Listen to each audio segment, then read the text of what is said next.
Assalamualaikum warahmatullahi wabarakatuh. Salam dan salam sejahtera. Om Swastiastu, Namo Buddhaya, Rahayu, salam kebajikan. Perkenalkan, saya Emmanuel Budi Ege, NPM 210401040001. Saya dari Prodi PPKN Angkatan 2021. Video kali ini saya mereview kembali dari mata kuliah Sejarah Pemikiran Kewarganegaraan oleh dosen pengampu Pak Andri Gulton. Jadi yang pertama, konsep pemikiran awal tentang kewarganegaraan modern.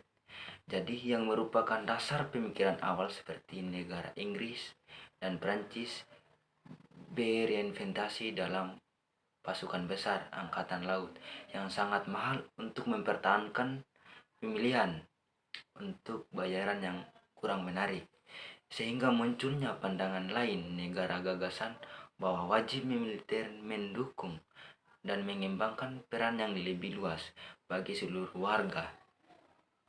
Oleh sebab itu, berjalannya perjanjian yang sudah ditentukan bersama dalam sejarah bersama, sehingga pekerjaan ini harus sesuai dengan janji dalam perjanjian internasional. Jadi munculnya dalam kategori yang tidak begitu bebas, namun masuk dalam tenaga kerja yang tidak begitu bebas dalam pekerjaan. Lalu, ada beberapa jenis wajib militer mendasar. Di satu sisi layanan wajib sementara selama menjalankan perang di saat darurat lainnya, misalnya seperti krisis ekonomi atau kejadian alam, namun tidak terbatas oleh perawatan medis dan juga persediaan makanan dan lain sebagainya yang terpenting di saat mengalami keburukan. Sehingga kebajikan kewarganegaraan ialah memanenkan kebiasaan yang penting untuk keberhasilan komunitas terkait dengan era dengan konsep kewarganegaraan. Pelayanan sipil sering digunakan sebagai dedikasi warga negara untuk kesejahteraan komunitas bersama demi mereka yang mengorbankan kepentingan individu dalam kebersihan mereka. Jadi yang berikutnya, konsep kewarganegaraan masa transisi. Jadi bekerjanya hak asasi manusia dalam regulasi demokrasi tentang kehidupan politik dan hukum merupakan standar legitimasi negara-negara modern saat ini.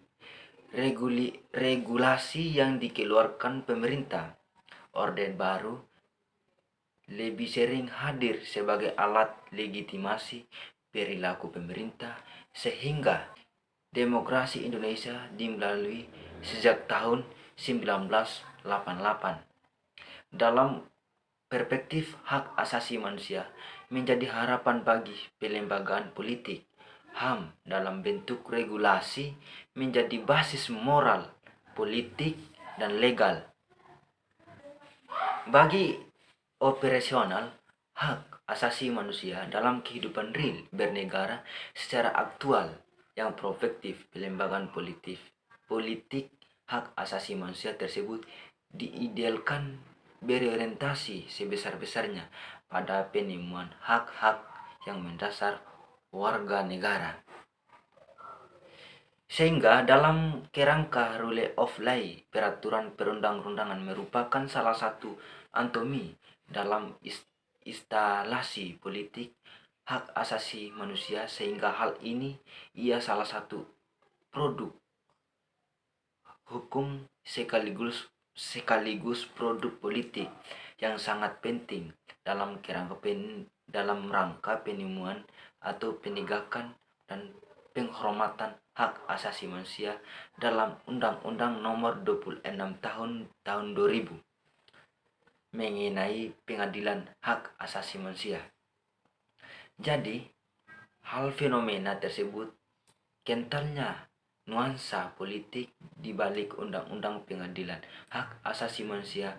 Nuansa politik tersebut berpangkal di antara lain perbedaan di antara perspektif masyarakat sipil yang direpresentasikan oleh lembaga swadaya, masyarakat, dan para aktif hak asasi manusia dengan perspektif yang diwakili oleh pemerintahan atau pejabat negara dalam seluruh proses penyusunan undang-undang pengadilan hak asasi manusia.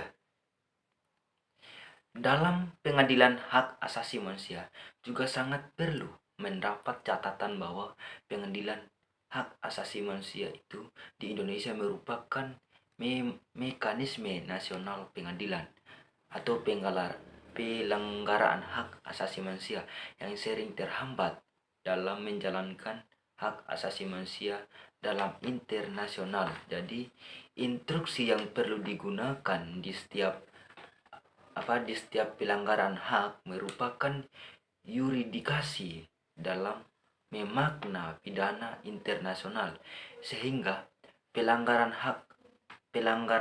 untuk selanjutnya selalu dibawa untuk diselidiki dan diadili dalam memakna pidana di bawah yuridikasi tersebut.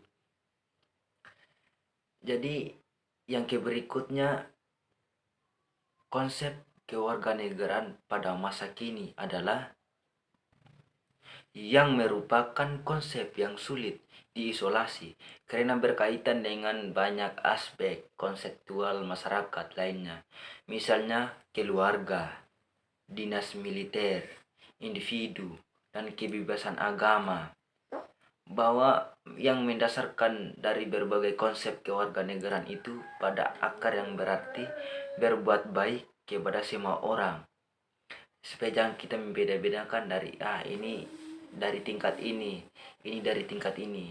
Nah, jadi seperti itu, kita jangan beda-bedakan dari setiap orang.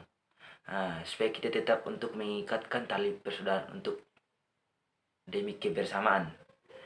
Jadi tetapi yang masih lebih terkaitan dengan perbedaan besar antara konsepsi kuno tentang kewarganegaraan dan konsepsi modern. Sementara yang modern ini masih menghargai partisipasi dalam proses politik, sistem representasi politik yang rumit jarak jauh, misalnya seperti demokrasi perwakilan dan juga aparat administrasi profesional yang permanen. Sehingga sedangkan seperti pola kuno, kewarganegaraan modern jauh lebih pasif. Tindakan yang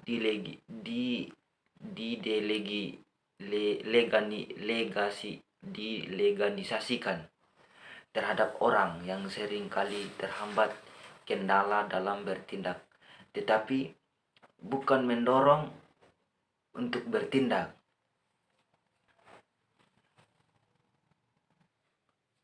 Jadi beberapa pemikiran melihat gagasan modern tentang individualisme kadang-kadang konsisten dengan kewarganegaraan itu ada waktu lainnya yang bertentangan dengan itu. Misalnya menyebabkan krisis dan juga individualisme dapat merusak kewarganegaraan. Oleh itu ada juga pemikiran lain yang mengimangkan bahwa kewarganegaraan adalah pusaran dalam artian seperti. Jadi oleh itu ada juga pemikiran lain yang mengimangkan bahwa kewarganegaraan adalah pusaran dalam artian seperti persaingan ide dan arus politik, dan juga dalam bekerja sekali menyebabkan melawan satu dengan orang lain. Dan sehingga untuk mengatasi kedua permasalahan ini, jadi muncullah cara yang sangat efektif. Jadi seorang kaya dan seorang miskin sama-sama membangunkan setara dalam artian sebagai kewarganegaraan, memberikan hak-hak bersama, sehingga membangunkan toleransi jaya bersional demi kesejahteraan bersama, lebih mengingatkan tali persaudaraan. Jadi baik, terima kasih. Wassalamualaikum warahmatullahi wabarakatuh. Salam dan salam sejahtera. Om Swastiastu, Namo Buddhaya Rahayu. Salam kebajikan.